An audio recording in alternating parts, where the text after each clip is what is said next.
જોઈ લો હવે હું તમને એન્કર વિશે વાત કરું છું કે એન્કર જે આપણે ગુજરાતીમાં બધા લંગર કહે ને જે મોટું હોય.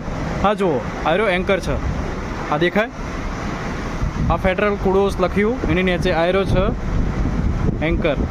આ છે એન્કર. દૂરથી કેટલો નાનો દેખાય છે, બરાબર. આ જુઓ કેટલો નાનો એન્કર દેખાય છે. હવે હું અમને રિયલમાં દેખાડું કે કેવડો મોટો એન્કર હોય છે. અમારા શિપમાં સ્પેર એન્કર પડ્યો છે. ઓકે, દેખાડો જુઓ, જોઈ લો મારા શિપમાં સ્પેર એન્કર પડ્યો છે. દૂરથી કેવો લટકતો તો કે કેવો નાનો લાગે છે, લંગર કહીએ ને એ જોઈ લો. મીન્સ કે મારી હાઇટ છે ને તો આટલે આવે છે, વિચાર કરો.